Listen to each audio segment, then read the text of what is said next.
Breaking news చూస్తున్నాం. నంద్యాల అభ్యర్థిపై టీడీపీలో suspense కొనసాగుతూనే ఉంది. శిల్పా బ్రదర్స్ ఫారూక్ విజయవాడలో చంద్రబాబుతో విడివిడిగా భేటీ కానున్నారు.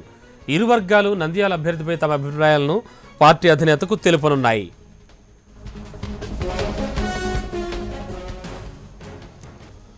లేటెస్ట్ ఇన్ఫర్మేషన్ అందించడానికి విజయవాడ నుంచి మా ప్రతినిధి మునిరాజు టెలిఫోన్ లైన్లో సిద్ధంగా ఉన్నారు. ముని, ప్రస్తుతానికి ప్రతిష్టంభన ఏమైనా తొలగేలా కనిపిస్తోందా? బై దిస్ ఈవినింగ్ అయినా సరే అసలు ఎవరెవరు వచ్చారు? చంద్రబాబు నాయుడు గారిని ఎవరెవరు కలుస్తున్నారు? రమణ కాసేపటి కిందట శిల్పా బ్రదర్స్ ముఖ్యమంత్రితో భేటీ అయ్యారు. నిన్న 5 గంటల పాటు జరిగిన చర్చల్లో కూడా ఎక్కువ భాగం భూమా అఖిలప్రియ వర్గానికి సంబంధించిన వారితోనే కేంద్ర మంత్రి సుజనా చౌదరి, నారాయణ, కళా వెంకటరావు ఎక్కువ భాగం ఆమెతో చర్చలు జరిపారు.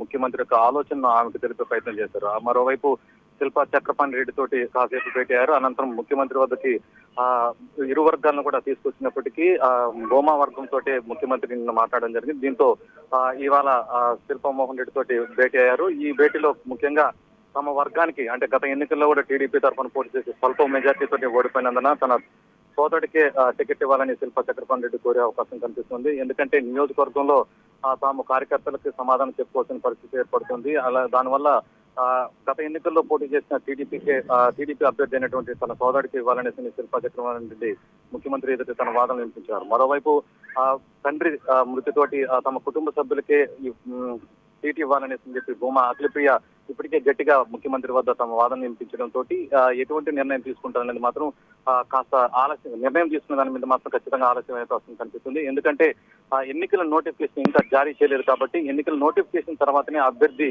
ఎవరైనా దాని మీద అధిష్టానం స్పష్టమైన ప్రకటన చేసే అవకాశం కనిపిస్తుంది. ఎందుకంటే అయితే ప్రస్తుతం జరుగుతున్నది ఇరు వర్గాలు కూడా విడిపోయి భూమా అఖిలప్రియ వర్గంగా, శిల్పా చక్రపాణి బ్రదర్స్ ఒక వర్గంగా కొనసాగుతుండటంతో నియోజకవర్గంలో అభివృద్ధి పనుల్లో ఆటంకం ఏర్పడుతుందనే ఉద్దేశంతో అధిష్టానం పూర్తి స్థాయిలో రంగంలో దిగి ఇరు వర్గాల మధ్య రాజీ కుదిర్చేందుకు ప్రయత్నాలు మొదలుపెట్టింది. ఈ ప్రయత్నాల్లో దాదాపు అధిష్టానం సక్సెస్ అయినట్టు చెప్పుకోవచ్చు. ఎందుకంటే నిన్న శిల్పా చక్రపాణి రెడ్డి మాట్లాడుతూ అధిష్టానం ఏ అభ్యర్థి నిలబెట్టినప్పటికీ కూడా కలిసి పనిచేస్తాం, పార్టీ వీడే ప్రసక్తే లేదనేసి స్పష్టం చేయడంతో ఇరు వర్గాలు కూడా కొంత మెత్తబడినట్టుగా కనిపిస్తుంది. రమణ, ఓకే, అంటే ఫైనల్ గా చూస్తే సీఎం చెప్పింది వినేలా ఉన్నాయా ఇరు వర్గాలను? అసలు ఏం జరగబోతోంది?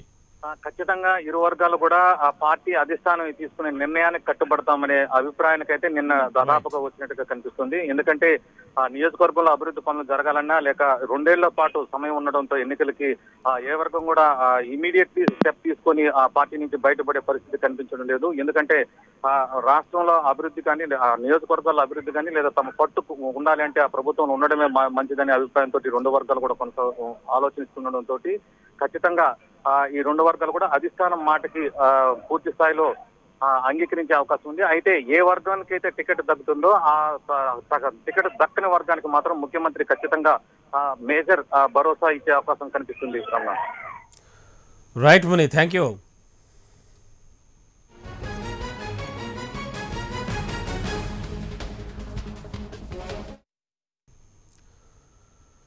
సోషల్ మీడియాలో political punch admin Ravikiran, YCP IT wing chief Madhusudan Reddy మరోసారి